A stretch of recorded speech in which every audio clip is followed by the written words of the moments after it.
नमस्कार फ्रेंड्स, मैं गावित देवेंद्र और आप सभी का स्वागत है मेरे बाद गावित देवेंद्र के अंदर। तो आज हम पढ़ेंगे डिस्काउंट यानी छूट यानी बट्टा। तो उसमें क्वेश्चन ऐसा है, एक वस्तु एन आर्टिकल का क्रय मूल्य यानी कि लागत मूल्य यानी कॉस्ट प्राइस अंकित मूल्य यानी कि मार्क प्राइस के 64% के बराबर है, 64% के इक्वल है। 4% की छूट देने के बाद यानी कि after offered 4% discount, after offered 4% discount देखो प्राप्त यानी कि गेटिंग प्रतिशत यानी कि परसेंटेज इसका लाभ का यानी प्रॉफिट का ज्ञात कीजिए, फाइंड कीजिए। देखो यहाँ पर हम क्या करें, देखो हम यहाँ पर ये अंकित मूल्य यानी कि एमपी यानी कि मार्केट प्राइस को एज्यूम करते मान लेते, यानी कि हमने माना कि एमपी यानी कि वस्तु का एमपी यानी कि मार्केट प्राइस यानी अंकित मूल्य 6 रुपया यानी 100 यूनिट है, 100 है, ऐसा हमने मान लिया।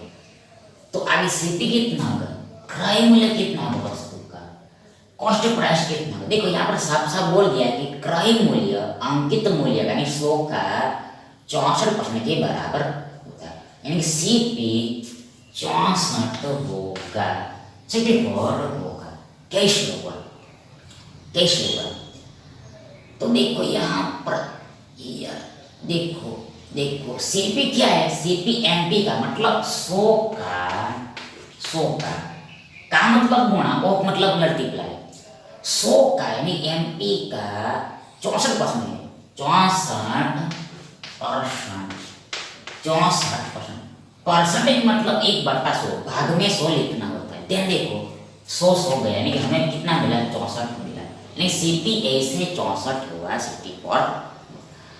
आगे एसपी कितना, सेलिंग प्राइस कितना है, विक्रय मूल्य कितना। देखो यहाँ पर बोला है कि 4% की छूट देने के बाद, मतलब यहाँ पर 4% देखो एसपी कैसे बनता है, तो एसपी एमपी पर डिस्काउंट देने के बाद बनता है, विक्रय मूल्य अंकित मूल्य पर छूट देने के बाद निकलता है।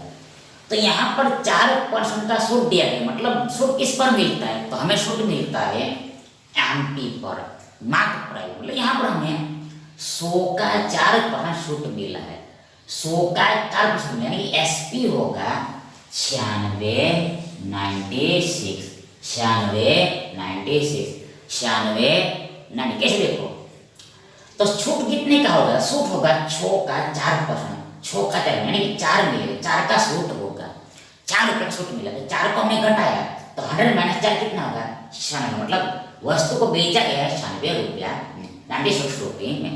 इन शॉर्ट यहाँ पर एमपी हमने 100 माना तो सीपी 64 निकला, एसपी 96 निकला। अब यहाँ पर लाभ निकालना है, प्रॉफिट निकालना है, तो यहाँ पर सीपी और एसपी को देखना होता है, एमपी को अब नहीं देखना है, अब सीपी और एसपी को देखना है। तो यहाँ पर सीपी कितना है, 64 है, और एसपी कितना है, 96 है। तो यहाँ पर सीधी सी बात है, जाहिर मतलब क्या, यहाँ पर ऐसा सिस्टम हुआ, ऐसा सिस्टम हुआ, ये दुकानदार है वो 64 रुपया में वस्तु खरीद के लाया और उसने मार्क प्राइस रखा है 100 और उसने बेचा है 96 में। तो पूछा हमें कि दुकानदार को कितना लाभ होगा, मतलब दुकानदार ने 64 का वस्तु 96 में बेचा है, दुकानदार ने वस्तु 64 का 96 में बेचा है। तो यहाँ पर एसपी ज्यादा है, मोर है, इसलिए यहाँ पर लाभ होगा, प्रॉफिट होगा, लाभ होगा, प्रॉफिट कितने रुपए का, तो घटाओ big minus small, SP minus CP, 96 - 64, 96 - कितना हो गया, 6 में से 4 गया, देखो 2 मिला, 2 मिला, 9 में से 7, 8, 9, 3, 32 मिला, दुकानदार, देखो यहाँ पर दुकानदार नहीं बोला है पर हमने ले लिया, छिटक ऐसे ही चलता है। यानी कि 32 का देखो लाभ हुआ, देखो प्रॉफिट हुआ, लाभ मतलब प्लस, प्रॉफिट मतलब प्लस। 32 रुपये का दुकानदार को लाभ हुआ है।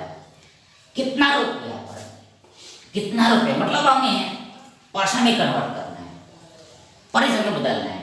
तो नीचे में कुछ लगता है, क्या लगेगा? तो 32 का लाभ हुआ, कितना रुपया बताइए? 32 का लाभ हुआ हमें 64 रुपया, 64 रुपीज पर। नीचे में सीपी आता है, कॉस्ट पाया जाता है। जो लाभ होता है वो सीपी के बेस पर निकल, मतलब लाभ का परसेंट या फिर हानि का परसेंट वो सीपी के बेस पर लिखा है। मतलब नीचे में सीपी आता है, क्रय मूल्य आता है, और इनटू 100% टू करना ही पड़ता है, बिकॉज हमें परसेंटेज निकालना है, इसलिए परसेंट में आंसर लाना है इसलिए। देन ये 32 दूनी 64 होता है, यानी कि हमें मिला 1/2। यानी कि देखो 100 में 100 का आधा कितना होता है? 50, 50% हमें मिला, 50%। यानी कि शॉपकीपर को 50% का गेन हुआ है, फायदा हुआ है, एडवांटेज हुआ है।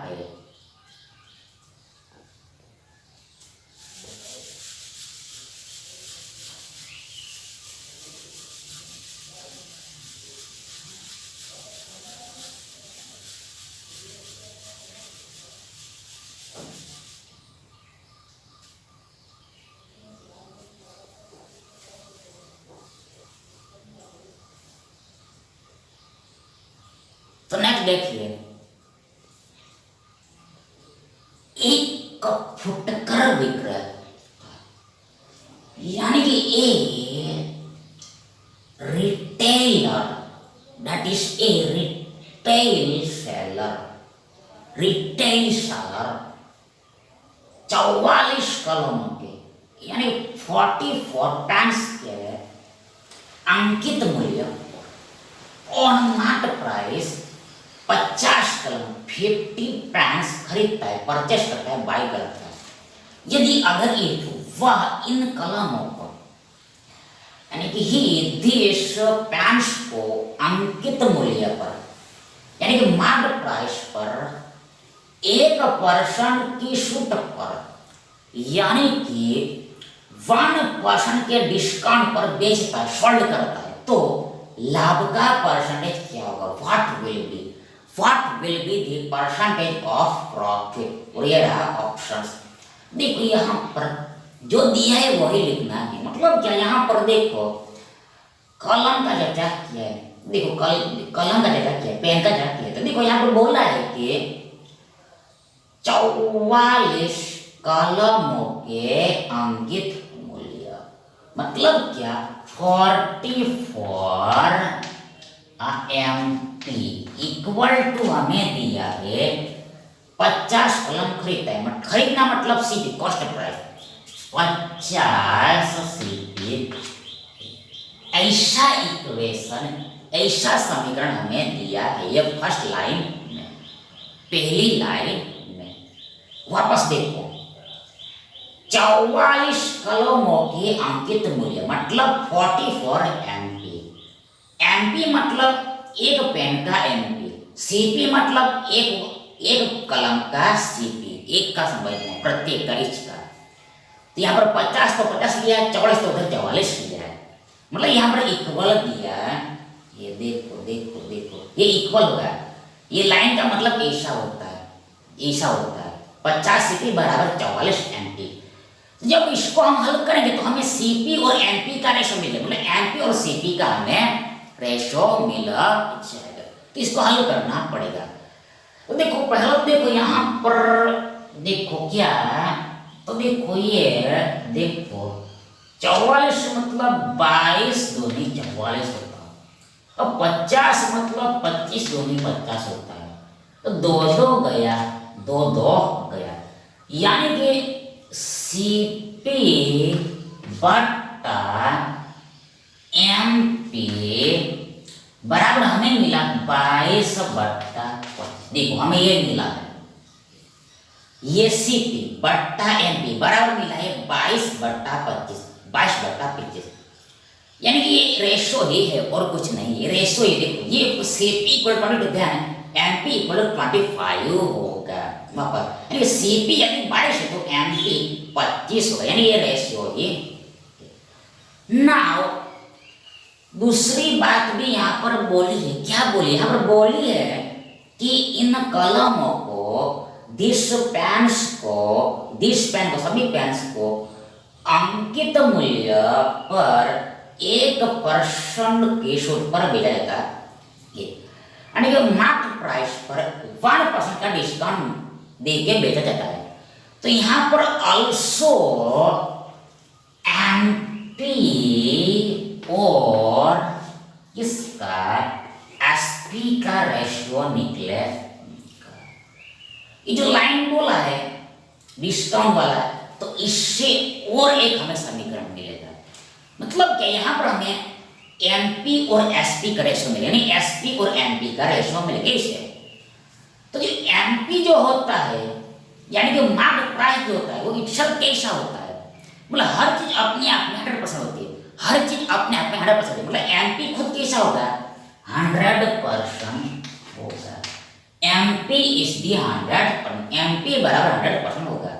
अब अभी क्या होता है, तो अब आगे एमपी पर यानी कि 100% देखो हमें 1% का छूट मिला है, 1% डिस्काउंट मिला, तो एसपी कितना होगा 1% कम होगा, मतलब हो जाएगा 99%। तो देखो ये परसेंटेज से उड़ ही जाएगा ऊपर नीचे, यानी कि दूसरा इक्वेशन ये बोल रहा है कि यदि एमपी 100 है तो एसपी 99 होगा। If MP equal 100 then SP equal to 19 है। तो ये दूसरा इक्वेशन, दूसरा समीकरण, सेकंड इक्वेशन है। ये पहला है, दूसरा है। अब ये दोनों को हमें सॉल्व करना, मतलब क्या आगे हम देखो मतलब देखो यहाँ पर देखो मतलब देखो ये एक्चुअल में क्या है, देखो ये रेशो ही है। देखो ये देखो अब हम क्या निकालेंगे, देखो अब हम सी देखो ये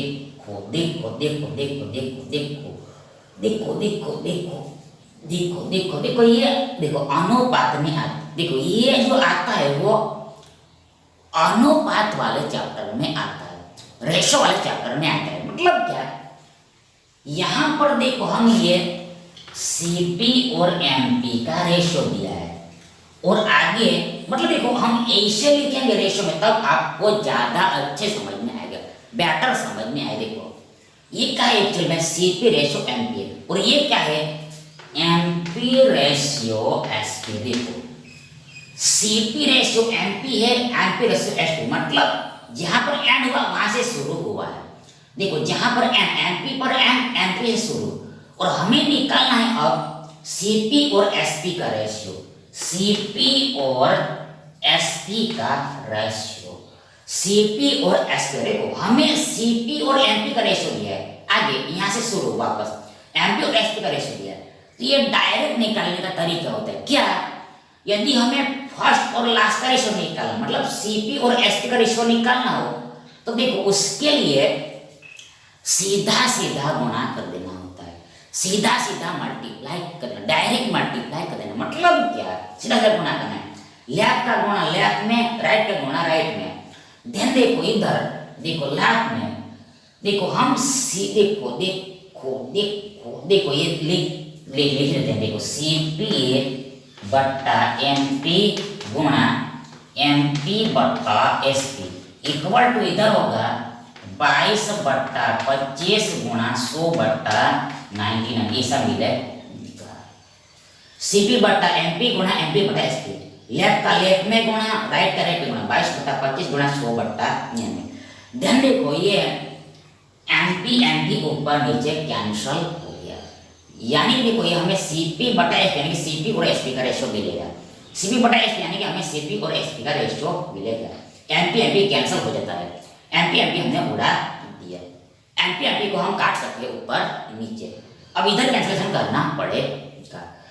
देखो यहाँ पर 25 चौका 100 होता है, आगे 11, देखो 11 से कटेगा, देखो 22 11 से 2 बार, 99 11 से 9 बार कटे, 11 उड़ा दिया हमने। देखो 22 11 से 2 बार, 99 11 से 9 बार, यानी 11 हमने उड़ा दिया, यानी कि हमें 4 दूनी 8/9 मिला, 4 दूनी 8/9 मिला, 4 दूनी 8/9 मिला। तो सीपी 8 है तो एसपी कितना है, 9 है। सीपी 8 है 4 दूनी, तो एसपी कितना है, एसपी 9 है। मतलब क्या, सीपी रेशो, देखो CP ratio SP, CP ratio SP हमें मिला 8/9। देखो ये 8/9 मिला है, 8/9 मिला है, 8/9 मिला है। इसका मतलब क्या है, सीपी 4 दूनी 8 है और एसपी कितना है, विक्रय मूल्य 9 है। मतलब क्या, मतलब क्या, मतलब क्या, मतलब क्या, मतलब क्या, ज्यादा विक्रय मूल्य 1 रुपया ज्यादा है, 1 ज्यादा है, मतलब यहाँ पर प्रॉफिट होगा, हमें लाभ होगा, 1 का लाभ होगा, प्रॉफिट 1 का लाभ होगा, प्रॉफिट। इसको हमें परसेंट में बदलना है, तो नीचे वाले है सीपी, सीपी कितना है, ये 4 दूनी 8, नीचे में 8 आएगा। अब इसको परसेंट में बदलना ये, तो ये आप सबको डायरेक्ट भी मालूम होगा कि 1/8 परसेंटेज में 12.5 होता है, 12.5%, 12.5% होता है। देखो ये उत्तर है, 1/8 परसेंटेज में, प्रतिशत में 12.5% होता है, 12.5% होता है। और ये याद नहीं है आपको, देखो ये आपको हमने याद रखने को बोला है, इसका यूज कई बार होता है। यदि ये डायरेक्ट मालूम नहीं है आपको फिलहाल, तो आप इसको क्या करो, 100% से मल्टीप्लाई करो, मतलब 100 में 8 से भाग दो, तो आपको 12.5 मिलेगा और परसेंट का परसेंट लगेगा। इन शॉर्ट ये हमारा आंसर है, यानी कि उत्तर है।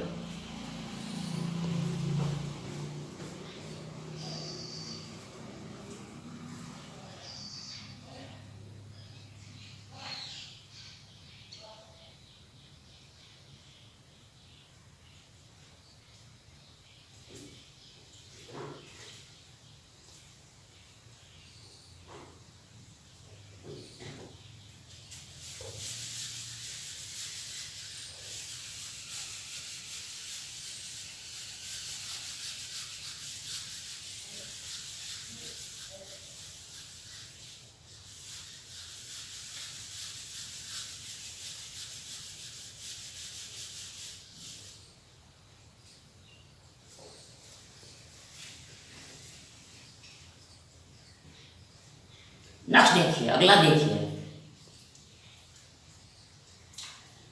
एक वस्तु, an article,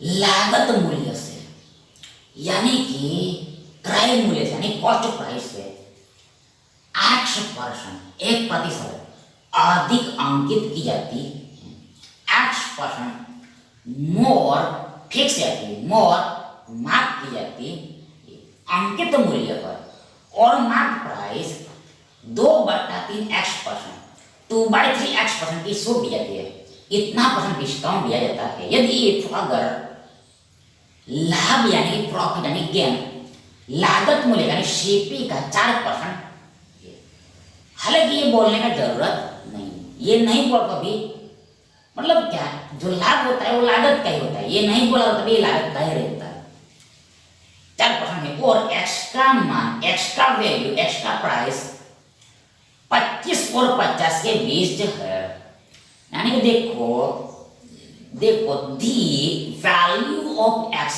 is slice between 25 and 50। वापस, the value of X is slice between 25 and 50। ध्यान, फाइंड करना है हमें एक्स के 50% का वैल्यू क्या है।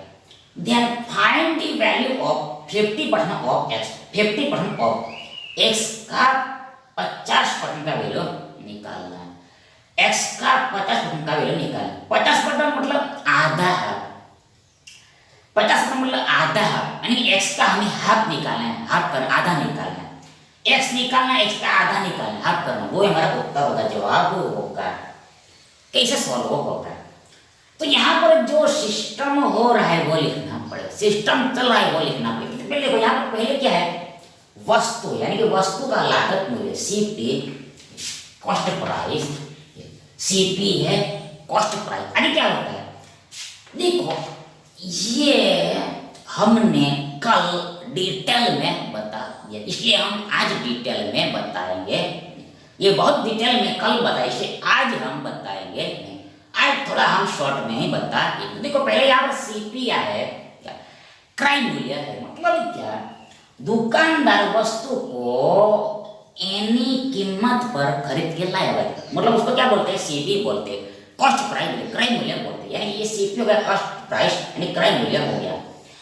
आगे लागत मूल्य से अधिक की जाती, मतलब क्या, आगे एमपी मूल्य, एमपी कैसे मिल रहा है, तो अंकित मूल्य हमें मिल रहा है एक्स पर अधिक, मतलब x% बढ़ाने पर, इंक्रीज करने पर। सीपी को हमने x% बढ़ाया तो हमें एमपी मिलेगा। आगे आगे आगे एमपी पर हमें डिस्काउंट मिल रहा है, कितने का, कितना, 2/3 x%, 2/3 x पर डिस्काउंट मतलब माइनस, इतना हमें छूट मिलेगा किस पर, एमपी पर। तो हमें क्या मिलेगा, एसपी मिलेगा, विक्रय मूल्य मिलेगा। तो आगे ऐसा ऐसा होने पर मतलब क्या, मतलब क्या, मतलब क्या, मतलब क्या, मतलब क्या, दुकानदार वस्तु को देखो यहाँ पर खरीद के लाया कुछ रुपया में, और उसने यहाँ पर बेचा है, देखो ऐसे मतलब यहाँ पर बेचा है इतना रुपया में। तो दुकानदार को देखो, ये डिटेल में हमने ऑलरेडी बता दिया कल, इसलिए आज बताएंगे। मतलब क्या, तो दुकानदार को 4% लाभ होता है, 4% प्रॉफिट हो रहा है हमें, मतलब क्या, मतलब ये दुकानदार को 4% लाभ हो रहा है, 4% प्रॉफिट हो रहा है। तो हमें क्या निकालना है, हमें निकालना है x के 50% का मान। तो इसको हम देखो बाय ऑप्शन सॉल्व करेंगे, ऑप्शन के थ्रू सॉल्व करेंगे, बाय ऑप्शन सॉल्व करेंगे, वाया ऑप्शन सॉल्व करें। कैसे देखो, तो देखो यहाँ पर ईयर, यहाँ पर ईयर, देखो पहले देखो ये सी तो होगा ही नहीं आंसर, 12 तो होगा ही नहीं। क्यों, पहली बात, मेन बात, x के 50% का मान क्या है, मतलब ये x का आधा है। ये जो ऑप्शन दिया है वो x नहीं है, गड़बड़ यहां पर हो सकता है।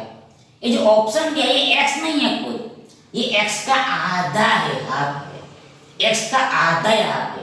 ये सभी ऑप्शन x का आधा है, 50% मतलब आधा है यहाँ पे, x का 50% मतलब आधा है, हाफ है। तो x का आधा 12 है, मतलब x कितना होगा, दुगना होगा, ट्वाइस होगा, उल्टा होगा, यानी 12 का दुगना 24 होगा, 24 होगा। अब यहाँ पर साफ साफ बोल दिया कि x का मान 25 और 50 के बीच है, 24 तो 25 छोटा हो गया, x का मान 25 और 50 के बीच में होना चाहिए, और हमने जो x निकाला वो 12 24 निकला, वो 25 छोटा हो गया, पहले आ गया, ये दोनों के बीच में नहीं आ रहा है, यानी कि ये हमारा उत्तर नहीं। मतलब क्या, मतलब क्या, x के 50% का मान 12 नहीं हो सकता। अब ये दोनों ऑप्शन भी हट जाएंगे, ये भी दोनों आंसर नहीं होगा। कैसे, इसका प्रूफ हम आपको समझाते। देखो पहली बात, यहां पर देखो एबी सूत्र लगे, देखो यहां पर हमें क्या, प्रॉफिट का परसेंट निकाल, देखो मैच करना है, यहाँ पर मैच करना मतलब प्रॉफिट का परसेंट 4% आना चाहिए, प्रॉफिट यहाँ पर 4% हो रहा है, तो वो प्रॉफिट 4% निकलेगा कैसे, उसके लिए एबी फॉर्मूला लगाना पड़ेगा, यहाँ पर एबी फॉर्मूला लगाना पड़ेगा, एबी फॉर्मूला लगाना पड़ेगा। और ये डिटेल में हमने वापस करते कल बता दें, इसलिए हम आज बताएंगे। यहाँ पर एबी फॉर्मूला लगे, तो एबी फॉर्मूला यहाँ पर लगने पर होगा, लगने पर ऐसा होगा, पहले x% बड़ा है, मतलब क्या है, मतलब ये x हो गया, आगे माइनस ये 2/3 x, आगे माइनस x गुणा 2/3 x, और बट्टे में 100 आएगा, और ये पूरा पर्सन में आएगा। आगे पर लगने पर ऐसा आएगा। ये डायरेक्ट हमने लिखा है x minus 2/3 x minus x गुणा 2/3 x बटे में 100 आएगा। इसलिए आपको पार्ट वाइज देखना है और ये पूरा प्रश्न में आंसर निकलता है। मतलब इसका आंसर क्या आ रहा है? 4% आ रहा है। देखो 4% आ रहा है, दे दिया कैश में 4% आना चाहिए। इसका आंसर इसको हल करने पर 4% आ रहा है। मतलब यहाँ पर हमें x निकालना है, x निकालना है। देखो इसका आंसर हमें 4% लाभ दे दिया है, मतलब प्लस का 4% आएगा इसे दे दिया है। लाभ मतलब प्लस, मतलब प्लस का 4% आंसर आएगा इसे हमें दिया है और हमें निकालना है x का वैल्यू, x का वैल्यू, x का वैल्यू, x का वैल्यू। देन यहाँ पर ध्यान से देखो, गौर से देखो, यहाँ पर ध्यान से देखो, गौर से देखो, यहाँ पर देखो, यहाँ पर देखो, थोड़ा यहाँ पर तुक्का मारना पड़ेगा। देखो यहाँ पर थोड़ा तुक्का मारना पड़ेगा, मतलब कि यहाँ पर हम तर्क करते हैं। देखो तर्क करते हैं। देखो आंसर को वेरीफाई तो हम बाद में करेंगे, लेकिन पहले यहाँ पर ऑप्शन को हटाने के लिए, रिमूव करने के लिए, उड़ाने के लिए, काटने के लिए देखो हम तर्क लगाएंगे, बुद्धि लगाएंगे। मतलब क्या, x के 50% का मान यानी x का आधा ये हमें दिया है। अब मान है x का आधा ये 20 हो रहा है, पहला ऑप्शन क्या 20 है, 20 है, 20 है। तो x का आधा 20 है, मतलब x खुद कितना होगा, कितना होगा x खुद, x खुद कितना होगा, देखो देखो देखो देखो देखो, x खुद कितना होगा, तो दुगना होगा, उल्टा होगा, ट्वाइस होगा, मतलब 20 का दुगना 40 होगा।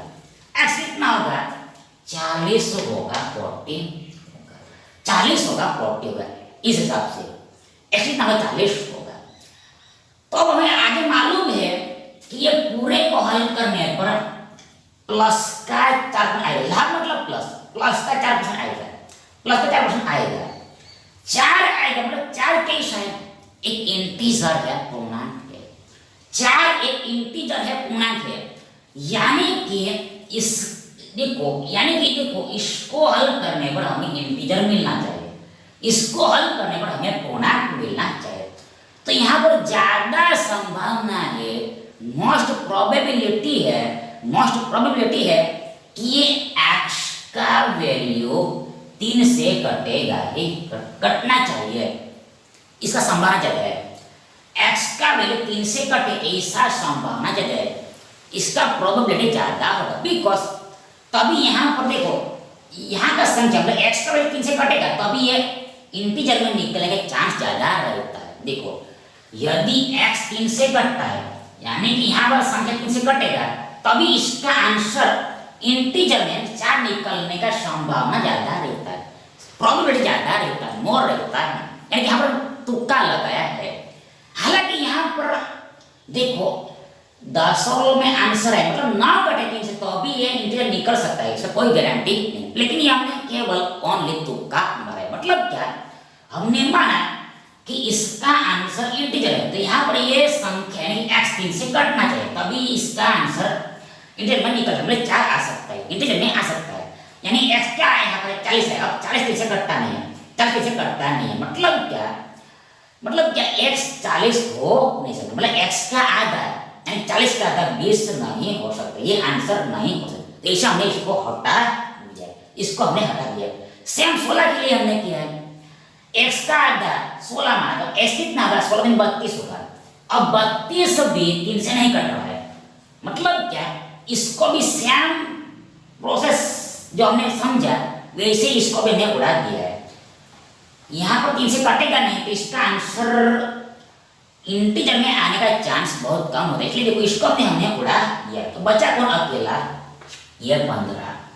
अब x का आधा 15 है, यानी x को कितना होगा 15 लगे 30 होगा, 30 हो, देखो यहाँ पर 30 होगा, x की जगह 30 दे दिया, 30 है। ये क्या बनेगा, 30 माइनस 2, 30 दूनी 60 बट्टा 3 माइनस 30 गुणा 2 बट्टा 3 गुणा 30 बट्टा ये 100 ऐसा मिलेगा। देखो हमें ऐसा मिले, देखो x का वैल्यू हमने 30 रखा है, 15 का दुगना करके रखा है, x 30 माइनस 2 बट्टा 3, मतलब क्या 3 का 3 x हमने रखा है कितना 30, 30 तो यहाँ पर 60 लग दिया, माइनस एक्स 30 गुना 2/3 एक्स 30 रखा और बटे 20 होगा 100। अब इसको हल करने पर यदि 4% प्लस का आ गया तो हमारा ये ऑप्शन मतलब क्या, तब ये सही हो गया, मतलब ये ऑप्शन सैटिस्फाई हो गया, संतुष्ट हो गया। तो ये ऑप्शन मैच कर गया है, संतुष्ट हो गया, ऐसा मतलब होगा। इसको हल करो, 4% आना चाहिए। हम वेरीफाई कर दें। देखो यहाँ पर ये 30 का 30 माइनस 60 में 3 20 माइनस यहाँ पर देखो ये शून्य शून्य गया, शून्य शून्य गया, आगे 3 3 भी गया, 3 2 6, हमें ऐसा मिला है। 30 में से 20 गया 10 माइनस 6 यानी कि 4 मिला, और लास्ट में परसेंट लगा देना है, और आगे में कुछ नहीं मतलब प्लस 4 मिला, लास्ट में परसेंट लगा देना है, और ये प्लस में निकला, प्लस में निकला मतलब लाभ हो रहा है, 4% मैच कर गया, वेरीफाई हो गया। मतलब क्या, एक्स का वैल्यू 30 यानी कि एक्स का आगे कितना है 15, ये हमारा उत्तर। तो यही से बाय ऑप्शन सॉल्व करना है। नेक्स्ट देखिए, राजू अपने सामान पर, अपने गुड्स पर लागत मूल्य से यानी क्रय मूल्य से यानी कॉस्ट प्राइस से 30% अधिक अंकित करता है, 30% एक्स्ट्रा मार्क करता है, फिक्स करता है, लेकिन परंतु नकद भुगतान पर और कैश पेमेंट 12% की छूट देता है, लेकिन 12% डिस्काउंट गिवन, लेकिन 12% डिस्काउंट का ऑफर करता है। यदि एक वह सामान्य गुड्स ₹3500 में इन 3500 बेचता सेल करता है तो देन उसका लागत मूल्य ना करे। यानी कि यहाँ पर हमें इस बार कॉस्ट प्राइस निकालना, सीपी निकालना है, कॉस्ट प्राइस निकालना, सीपी निकालना। तो देखो यहाँ पर पहले देखो ये जो ऑप्शन दिया है वो बहुत करीब है। देखो 30 59 30 54 बाद में 30 90 30 95, देखो करीब जैसा लग रहा है, इसलिए कोई मतलब क्या, इसलिए देखो इसको हम ज्यादा एक्यूरेट सॉल्व करना पड़ेगा। ऑप्शन काफी नजदीक है, इसलिए देखो इसको ज्यादा एक्यूरेट लेके सॉल्व करना पड़ेगा। थोड़ा सा भी इधर इधर प्लस माइनस चलेगा, एग्जैक्ट कैलकुलेट करना पड़ेगा, तब बराबर परफेक्ट आंसर निकलेगा। तो यहाँ पर पहले स्टोरी समझना पड़ेगा, कहानी समझना पड़ेगा। यहाँ पर हो क्या है, देखो पहले तो यहाँ पर सामान पर लागत मूल्य से मतलब क्या, सामान गुड़ से, तो इसका सीपी होगा, कॉस्ट प्राइस होगा, क्रय मूल्य वही हमें निकालना है। ये सीपी हमें निकालना है, कॉस्ट प्राइस हमें निकालना है। आगे क्या होता है, आगे ये होता है ये सीपी को 30% बढ़ाया जाता है। देखो 30% इंक्रीज किया जाता है, प्लस मतलब बढ़ाना, 30% इंक्रीज किया जाता है। तो ऐसा करने पर हमें क्या मिलेगा, एमपी मिलेगा, मार्क प्राइस मिलेगा, अंकित मूल्य मिलेगा। आगे क्या होता है, आगे इस एमपी पर हमें वापस डिस्काउंट मिल, देखो 12% डिस्काउंट मिलता है, छूट मिलता है। छूट मतलब माइनस, डिस्काउंट मतलब 12% का डिस्काउंट मिलता है। तो ऐसा करने पर क्या होगा, हमें एसपी मिलता, विक्रय मूल्य मिलेगा, एसपी मिलता है, सेलिंग प्राइस मिलेगा। अब ये एसपी हमें रियल में दिया है, कितना दिया है, देखो वस्तु को सामान को बेचा गया 3500 में, रियल वैल्यू 3500 हमें, ये एसपी हमें दे दिया है 3500 और हमें निकालना है ये इनिशियल वैल्यू सीपी निकालना। देखो फाइनल वैल्यू हमें दिया है 3500 और हमें निकालना है इनिशियल वैल्यू यानी कि प्रारंभिक माने सीपी निकालना, ये निकालना है। क्वेश्चन मार्क कैसे निकले, तो देखो ये सब हमने डिटेल में ऑलरेडी बता दिया है, इसलिए आपको पार्ट वाइज देखना है, इसलिए हम ज्यादा डिटेल में बताएंगे ना। मतलब क्या, पहले आप निकालो ये दोनों परसेंटेज का यानी कि +30% और -12% का मल्टीप्लाइंग फैक्टर निकालो। मल्टीप्लाइंग फैक्टर निकालो, सेपरेट सेपरेट आप मल्टीप्लाइंग फैक्टर निकालो। मल्टीप्लाइंग फैक्टर नहीं, देखो यहाँ पर पहले निकालेंगे हम +30% का मल्टीप्लाइड एमएफ। तो पहले 30% मतलब देखो 30/100 होता 30/100 होता। परसेंट मतलब बट्टा में 100, शून्य वी गेट 3/10। एक्शन कैसे, यहाँ पर एक्शन है, प्रक्रिया है, प्लस बड़ा है मतलब प्लस लगेगा। मतलब इसका मल्टीप्लाइंग फैक्टर होगा एमएफ का, देखो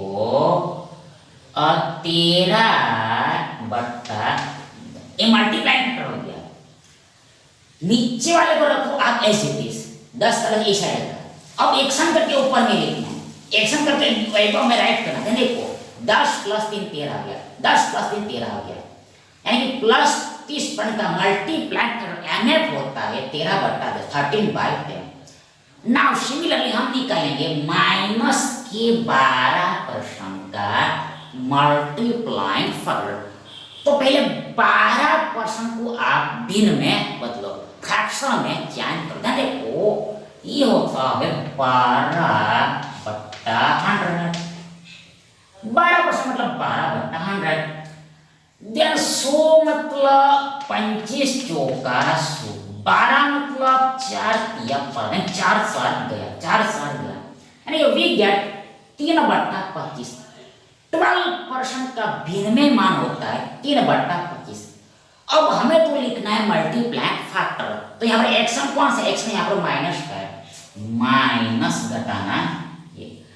तो मल्टीप्लाइंग फैक्टर विल बिकम्स, वो बनेगा 25। नीचे में ऊपर देखो 25 - 3 यानी 22/2। नीचे वाली संख्या ऐसे रखना है, 25 का पर्स नीचे में, ऊपर एक्शन करे लिखना है। तो 25 - 3 22, यानी कि मल्टीप्लाइंग कर किसका, माइनस के 12 का होगा 22/25। तो ये हमने सेपरेट मल्टीप्लाइंग फैक्टर निकाला। अब हम निकालेंगे overall multiplying factor. Overall multiplying factor यानी एकंदर मल्टीप्लाइंग फैक्टर निकाले, मतलब कंबाइंड मल्टीप्लाइंग फैक्टर निकाले। मतलब क्या, ये दोनों को हमने कंबाइन किया तो रिजल्ट क्या निकलेगा वो निकालेगा। तो उसके लिए सीधा गुणा कर देना होता है, सीधा डायरेक्ट मल्टीप्लाई कर देना। मतलब क्या, ये दोनों का सीधा गुणा करना है। 13/10 गुणा 22/25, 13/10 गुणा 22, यानी वी गेट 13 गुणा 22/10 गुणा 25। देखो हमने फिलहाल काटा नहीं है, ऐसे रखा है, काटा नहीं है, आप काट भी सकते हो, फिलहाल हमने काटा नहीं है। देखो ऊपर में आएगा 13 गुणा 22, 13 गुणा 22, और नीचे में आएगा 10 गुणा 25। ये तो ये ओवरऑल मल्टीप्लाइंग फैक्टर निकला, ये ओवरऑल मल्टीप्लाइंग फैक्टर निकला। तो इसका मतलब क्या है, तो इसका मतलब ये होगा कि यदि इनिशियल वैल्यू ए है तो फाइनल वैल्यू ए हो गया है। इनिशियल वैल्यू ए है तो फाइनल वैल्यू ए है। प्रारंभिक मान ये था तो अंतिम मान ये है। तो यहाँ पर इनिशियल क्या है और अंतिम क्या है, देखो फाइनल क्या है, देखो इनिशियल क्या है, फाइनल क्या है, प्रारंभिक मान क्या है और यानी कि अंतिम मान क्या है। मतलब क्या, ये इनिशियल मतलब सीपी इतना है। देखो ये यूनिट्स में, रियल में नहीं है, हमें निकालना है रियल में। ये जो निकला है 10 गुणा 25, ये इनिशियल सीपी, लेकिन कैसा है, यूनिट्स में, रियल में नहीं है। इनिशियल सीपी कितना है, 10 गुणा 25। अब ये कितना बन गया है, फाइनल इतना बन गया, मतलब ये एसपी कितना है, 13 गुणा 22। यूनिट में कितना है, एसपी कितना है यूनिट्स में, 13 गुणा 22। रियल में कितना है, 3500। मतलब 13 गुणा 22 यूनिट का है वैल्यू हमें दिया है ये 3500। इसके बराबर हमें दिया है 3500। वापस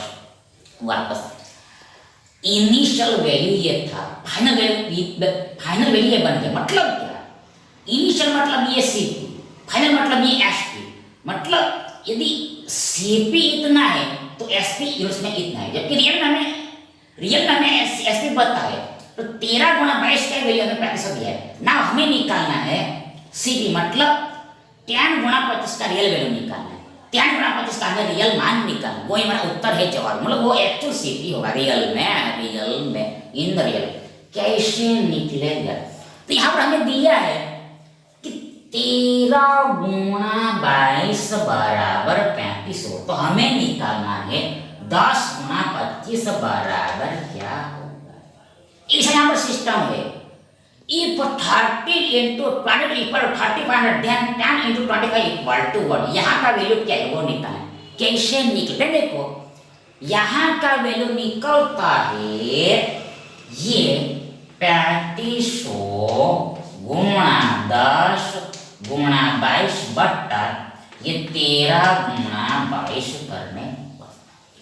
यदि यहाँ का वैल्यू हमें निकालना हो तो उसके लिए ये दोनों का गुणा करो, नीचे में इसको पहले को लिखो, ये दोनों का गुणा करो, नीचे में इसको लिखो, पहले को लिखो। ये आपको याद करके रखना, दोनों का गुणा किया ऊपर लिखा और पहले वाले को नीचे में लिखा। 3500 गुणा 10 गुणा 25 नीचे में 13 गुणा 5, तो जो निकला हल करने पर वो ही 10 गुणा 25 का रियल वैल्यू है, यानी कि वही हमारा उत्तर है, वही एक्चुअल सीपी होगा। मतलब क्या, आप इसको कैलकुलेट ध्यान से करना पड़ेगा, तब एक्यूरेट आंसर निकले, तब एक्यूरेट आंसर निकले। तो हल करो, तो पहले देखो यहाँ पर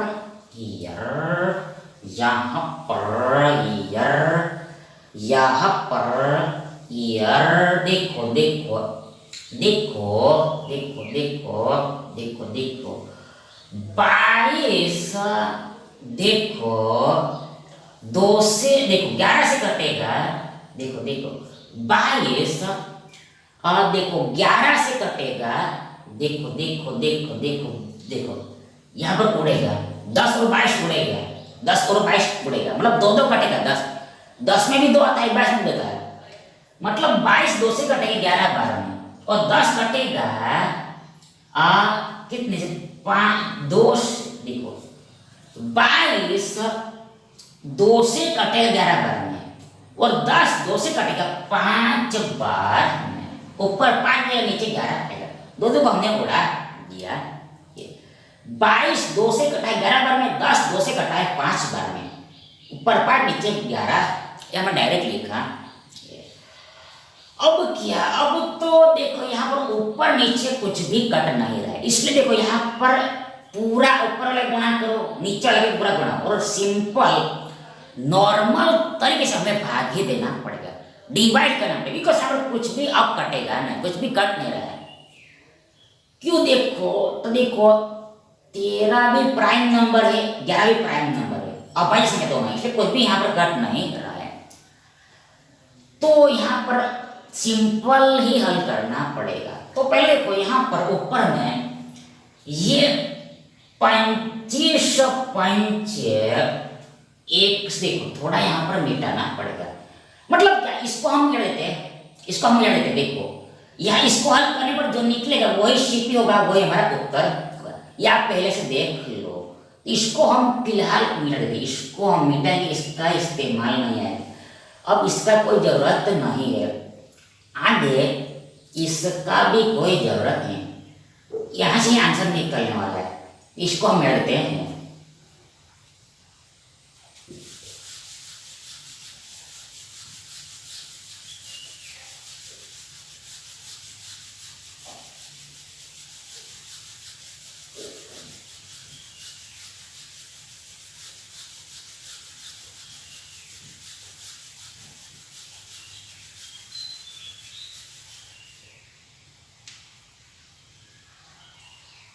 तो आगे देखिए, नाउ अहेड देखिए, पहले देखो यहाँ पर 25 5 125 होता है, यानी कि आगे हमें 125 गुणा 35 करना है, 25 5 125 गुणा ये प्रैक्टिस करना है। 2 शून्य लास्ट में एच डी लग देना है, वो तो कोई प्रॉब्लम नहीं है, एंड में 2 शून्य लिख देना। तो पहले ये गुणा करना पड़ेगा।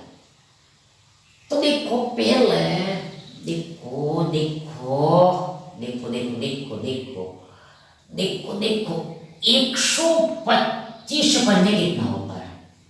125 पंजे 125 पंजे देखो 125 दोनी होता है। देखो ये 625 होगा, 125 पंजे 625 होता है। देखो 125 देखो एक 5 बार मतलब 500, 100 पाए मतलब 500 हो गया। 25 पर भाई मतलब कितना?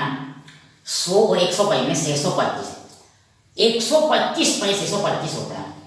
625 होता है। एक मतलब 100, एक मतलब 100, 100 5 बार 500 हो गया, 500 हो गया। अब 25 5 बार मतलब 25 4 बार 100 हो गया, और एक बार वो 25 मतलब 125, यानी कि जोड़ा तो 500 प्लस 125 625 हो गया, मतलब 125 प्लस 625 होता है। ध्यान देखो यहाँ पर ये क्या, ये 5 आंसर में नीचे आएगा, और ये 62 यहाँ पर कैरी होगा 3 के ऊपर, चलो यहाँ पर कैरी होगा। देखो 125 का गुणा हमने ये 5 के साथ ही किया, मतलब एक अंक के साथ ही हमने किया है, तो नीचे में आंसर में एक ही अंक लिखना है, जो बचा अंक वो ऊपर लिखना, कैरी होगा 2 अंक यहाँ पर कैरी होगा, तो यह समझना होता है। तो 62 यहाँ पर कैरी। अब 125 दिया कितना होता है? तो 125 दूनी 200 250, 250 350 375 होता है, 375 होता है, 375 होता है, यानी कि 450 होता है, 450 होता है, 450 होता है, 450 होता है, 450 375 होता है। वापस चेक करो, 150 का 2 गुना 250, 250 में 100 जोड़ा 350 और 25 जोड़ा 350 और 300 बराबर है 300 पे, और 62 भी जोड़ना है, कैरी जोड़ना है। 62 हमने ऐड करना, प्लस करना है, प्लस करना है, यानी को 5 2 7 6 7 से 12 7 देखो देखो 6 से 12 13 13 13 13 और 1 4 इतना आएगा, 43 75 आएगा। वापस चेक करो, 5 दूनी 7 5 दूनी 7 6 से देखो 5 2 देखो 5 देखो देखो देखो देखो देखो देखो 5 2 में 7 यहाँ पर लिखा है। आगे देखो 37 प्लस 6, यानी कि देखो ये 3 43 बराबर है, इतना है 43 75 आएगा, 43 75 आएगा। मतलब क्या, ये 125 गुना 35 होता है 45 75, और ये 2 शून्य बेचारा बचे इसके पीछे में लग जाएगा, यानी फाइनली ऊपर वाले का गुना पूरा इतना हो रहा है, इतना हो रहा है, इतना हो रहा है, इतना हो रहा है। अब इसमें हमें भाग देना है 13 गुना 11, ये होता है 143 143 143 143 होता है। 143 कैसे किया हमने? तो 11 को हमने मन में ही 10 + 1 लिखा। अब 13 गुना 10 होता है, 13 का 10 गुना 10 टाइम्स होता है, 13 दूसरा 13 130, और 11 मतलब एक जगह मतलब 13 और जोड़ा इसमें 130 में, तो 140 140 बन जाएगा, 140 बन जाएगा, इसे हमने मन में 41 होता है। मतलब क्या, जहां पर शून्य है उसको पकड़ो, 11 में 10 आता है, 10 को पकड़ो, पहले 10 के साथ गुणा करो, बाद में जोड़ दो। मतलब क्या, मतलब आप बेस किसको बनाओ, 10 आ रहा है 10 को बनाओ, 100 आ रहा है 100 को बनाओ, मतलब शून्य जहां पर आए उसके साथ गुणा करो, तो वो बहुत सरल पड़ता है। बाद में जो जोड़ना जोड़ो, घटाना घटा लो, तो नीचे में 40 आएगा। मतलब क्या, यदि हमें आंसर पता करना है तो देखो उसके लिए हमें ये पूरी संख्या में 43 से भाग देना। कैसे होगा, तो पहले देखो यहाँ पर देखो देखो इसका आंसर हमें मालूम है, ये डी आता है। कैसे आएगा वो हम देखेंगे। तो पहले देखो 3 बार में भाग जाएगा, 3 बार में भाग जाए, 3 बार में भाग जाएगा, 3 बार में भाग जाए। देखो 143, देखो इसको थोड़ा मिटाना पड़ेगा,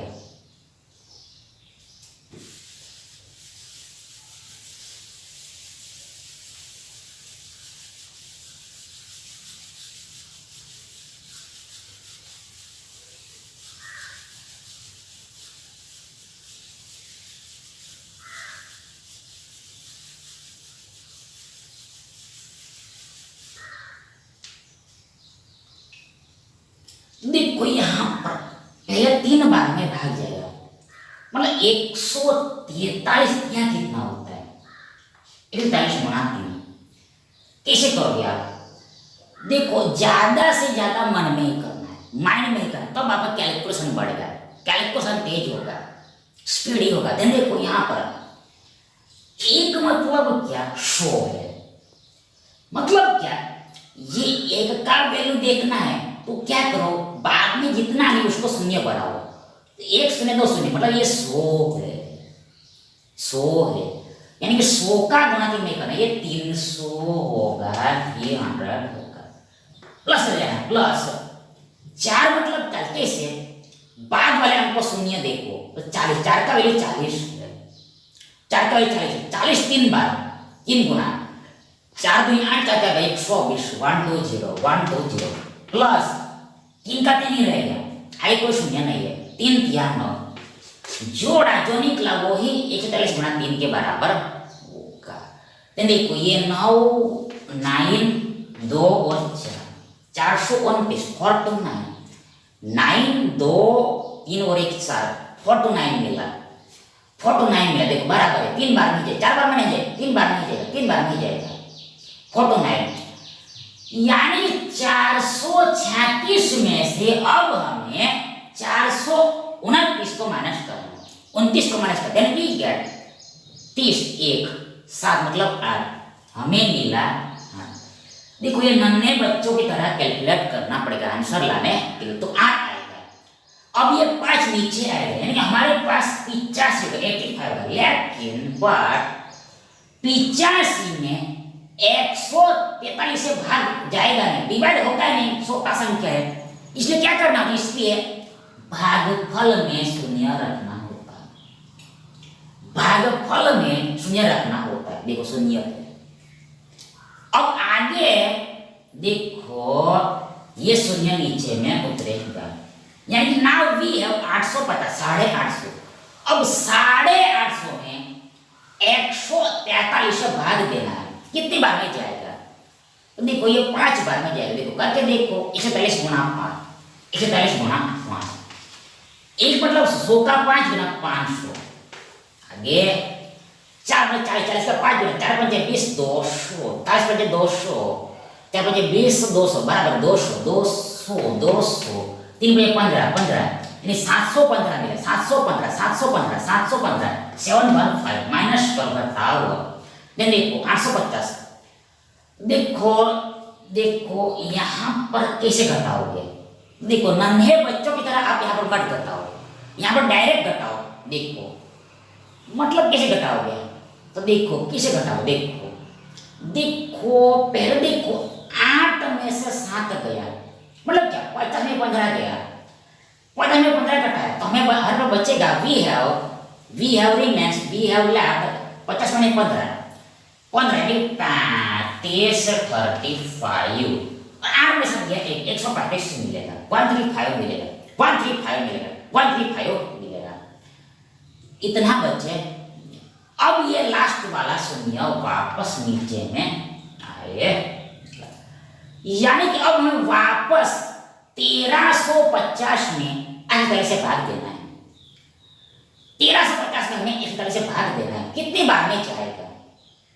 तो अब यहां से आप ऑप्शन को भी दे सकते हैं। देखो पहले देखो 3 आएगा सभी में, देखो यहाँ पर सभी में सैमसंग में दिया है, देखो देखो यहाँ पर सैमसंग में दिया, देखो 3 0 3 0 3 0 3, सभी में 3 0 3 0 है। अब आगे 5 बार में भाग जाएगा, यानी कि 9 वाला तो था ही नहीं, 9 वाला था ही नहीं, इसमें भी 5 है, इसमें भी 5 है, यानी कि ये भी हो सकता है, ये भी हो सकता है। अब ये दोनों में से कोई आंसर होगा, इसे हमें मालूम हो गया। अब आगे देखने की जरूरत नहीं है, क्योंकि हमें यहाँ पर रिजल्ट ऑलरेडी मालूम है। कौन सा रिजल्ट, कौन सा परिणाम? देखो 1300, देखो देखो 5 5 यहाँ पर कॉमन है। अब हमें निश्चित करना है, डिसाइड करना है कि आगे 9 बार में भाग जाएगा या फिर 4 बार में भाग जाएगा। 9 बार में भाग जाएगा, फिर 4 बार में भाग जाएगा। तो यहाँ पर 1350 है और भाग देना है 143 से, तो सीधी सी बात है, जाहिर सी बात, यदि हमने 4 से ही भाग दिया ये तो कम पड़े, बहुत कम रह जाएगा, ज्यादा बार में भाग जाएगा, मतलब बच्चा कौन ये ना 9 बार में ही भाग जाता होगा, आगे कैलकुलेट करने की जरूरत नहीं। तो ऐसे ऑप्शन को साटते जाना है, सोट जाना है, लेफ्ट कर जाना है, मतलब हटा दे जाना है, मतलब बाय मतलब ऑप्शन को देखते रहना, यानी 9 बार भागे, आगे जाने की जो यहाँ पर हमारा काम हो गया, काम एंड हो गया, वर्क का दी एंड हो गया, टास्क का दी एंड हो गया, यानी यही हमारा उत्तर है, जवाब है।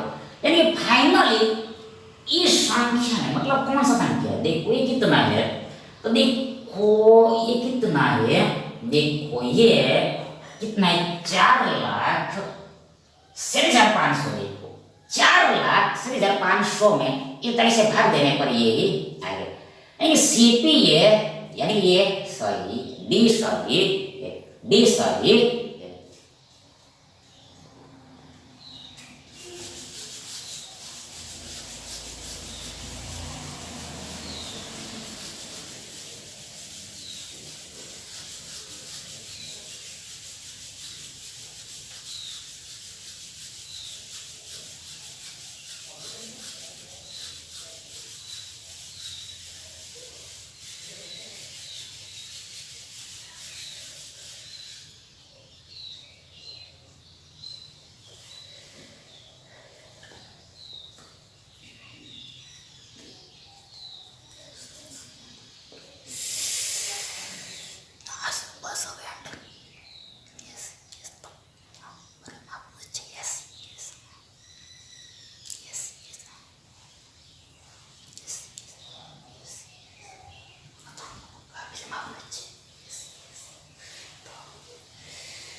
नेक्स्ट देखिए,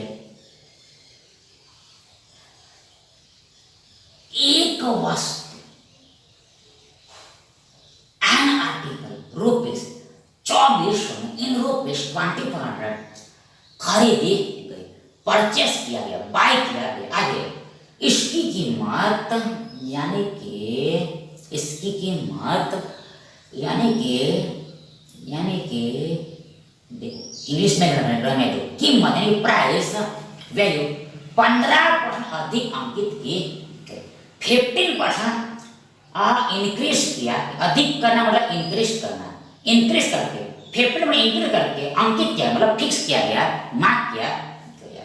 इसके बाद ध्यान ऐसा प्रोसेस करने के बाद इसे यानी वस्तु को, आर्टिकल को अंकित मूल्य यानी ऑन मार्क प्राइस 8% की छूट पर बेचा गया, 8% डिस्काउंट देकर सेल किया गया। तो दी गई छूट की राशि कितना चाहिए, यानी कि गिवन डिस्काउंट का अमाउंट ज्ञात करना, फाइंड करना, रियल वैल्यू निकालना, छूट का रियल वैल्यू निकालना, छूट का रियल वैल्यू निकालना, डिस्काउंट का रियल मान निकालना, रियल वैल्यू निकालना, और ये रहा ऑप्शंस। देखो ये बहुत सरल है, हार्ड नहीं है। देखो यहाँ पर पहले तो वस्तु है उसको 24 में खरीदा है, मतलब सीपी कितना है 2400,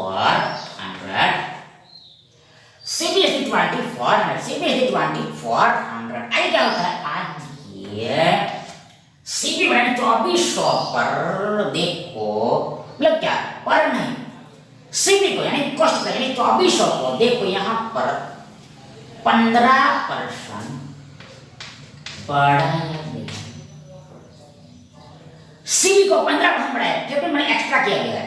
तो ऐसा करने पर हमें मिलेगा एमपी मार्केट प्राइस, मतलब नहीं वो नहीं देखेंगे, वो हमने पहले पार्ट में बता दिया।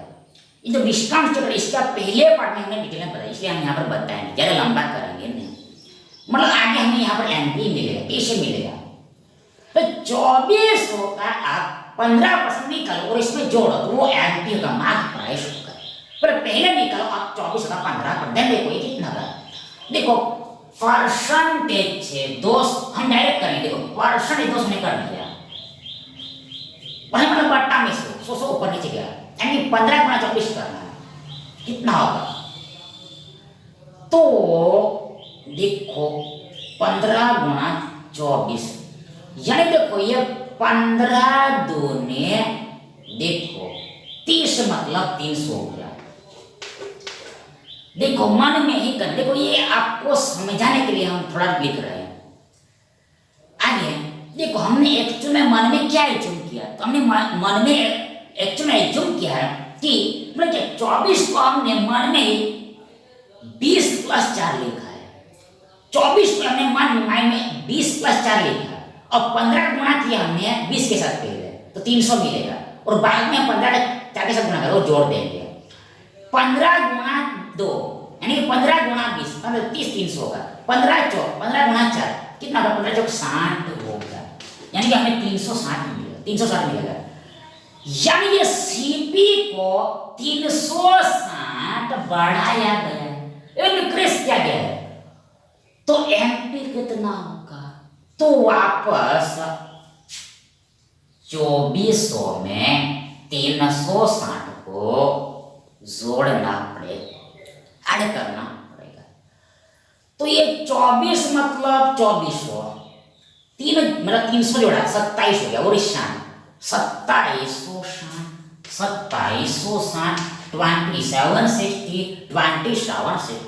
2760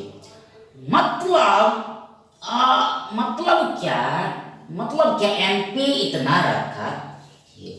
लेकिन आगे क्या होता है? उसने वापस डिस्काउंट दे दिया, डिस्काउंट दिया गया है, छूट दिया गया किस ये एमपी पर 27 लाख पर। देखो आगे ये एमपी पर, यानी कि देखो 2760 पर देखो 2760 पर देखो 8% छूट दिया।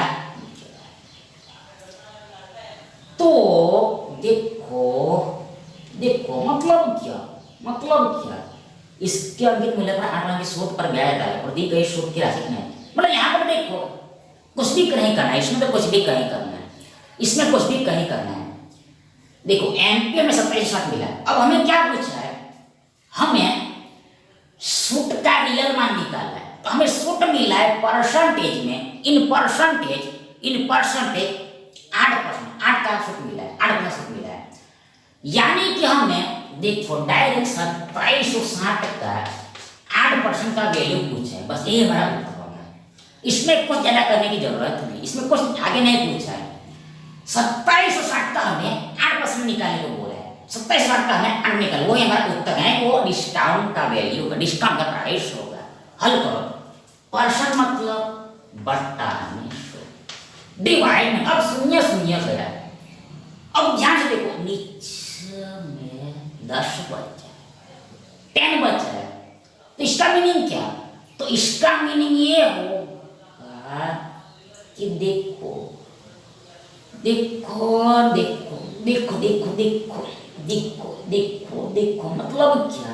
मतलब क्या? देखो 10 में 2 आता है, इसमें भी देखो 10 में 2 आता है, 8 में भी 2, इसमें 2 आता है, मतलब क्या कट सकता।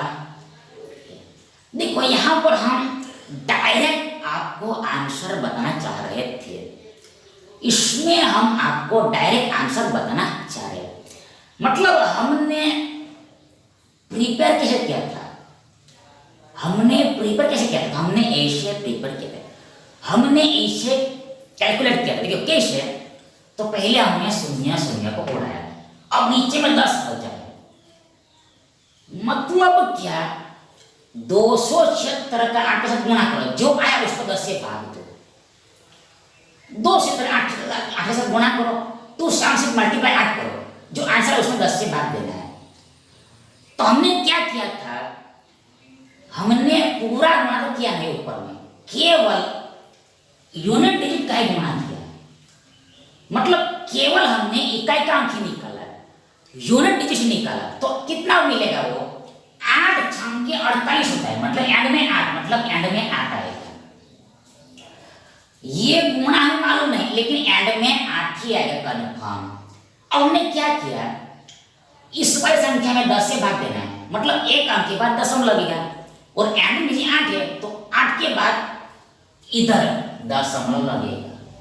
मतलब हमने ऐसे कैलकुलेट करते हैं कि एंड में 0.8 आएगा, एंड में 0.8 आएगा, एंड में 0.8 आएगा, एंड में 0.8 आएगा, एंड में 0.8 आएगा।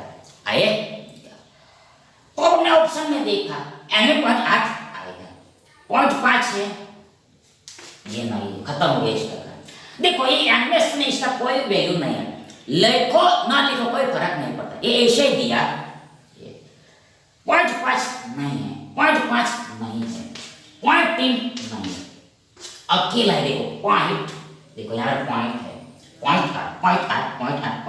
0.8 यानी कि यही आंसर आएगा। तो ऐसे हमने कैलकुलेट किया था। हालांकि हाउएवर ये आंसर ठीक है, सही आंसर सही है, ठीक है, ये ठीक है, बराबर है, ऐसे हमने कैलकुलेट किया, ये आंसर सही है, राइट है, आंसर हमें पता है। लेकिन देखो यहाँ पर देखो ऐसा करने पर देखो गड़बड़ का भी चांस हो सकता है। यहाँ पर मिस्टेक होने का यानी एरर आने का यानी रॉन्ग आंसर निकलने का भी चांस हो सकता है। रॉन्ग आंसर निकलने का भी चांस होता है। कैसे? तो हमें अभी जस्ट याद आया, हमको वो अभी जस्ट याद आया, तो वो अभी हम समझते हैं। कैसे? तो 10 इसमें तो आता है, 8 इसमें भी तो आता है, 2 से 10 इसमें तो आता है, 2 तो कर सकता है, मतलब क्या नीचे में 10 नहीं रहेगा, मतलब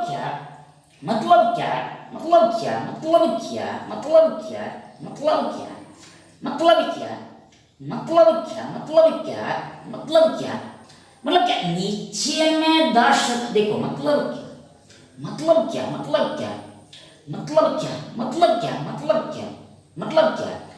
देखो पहले जैसे हम देखा तो उसमें ऐसे किया हमने, लेकिन यहाँ पर हम यदि दूसरे तरीके समझेंगे, देखो यहाँ पर 2 हम काट सकते हैं, देखो 2 काट सकते, देखो 10 मतलब 2 पंचे 10, ये दूसरे तरीके से हम सॉल्व कर सकते हैं। मतलब क्या हम ये सब क्यों बता रहे हैं? तो पहला सिस्टम में पहले तरीका देखो, यहाँ पर रॉन्ग आंसर निकलेंगे, क्या सही इसलिए पहले जो हमने किया कैलकुलेट, ऐसा करने में आंसर रॉन्ग आने का भी चांस, इसलिए हम वापस इसको दूसरे तरीके मतलब काट के बताते हैं। तो 10 मतलब 2 पंचे 10, आगे 8 मतलब 4 दूनी 8, तो आगे 2 गया, नीचे में 5 बचा है, ऊपर में 4 बचा, देखो ऊपर में इधर 4 है, नीचे में ये 5 है, और 276। अब 200 में 5 आता ही नहीं है, 200 में 5 आता ही नहीं, मतलब 200 5 नहीं कटता है। अब ये 4 भी 5 नहीं कटेगा, मतलब क्या? अब सिंपल गुणा देके ही भाग कर देना पड़ेगा, सिंपल गुणा देके ही भाग देना पड़े, सिंपल गुणा देके ही भाग देना पड़ेगा, सिंपल गुणा देके ही भाग देना, मतलब क्या? आप 276 गुणा 4 करो, 276 गुणा 4 करो, जो आया उसमें 5 से भाग देकर आपको यही वापस मिलेगा। आप 276 गुणा 4 करो, जो आएगा उसमें 5 से भाग तो वापस आपको यही मिलेगा। यानी कि देखो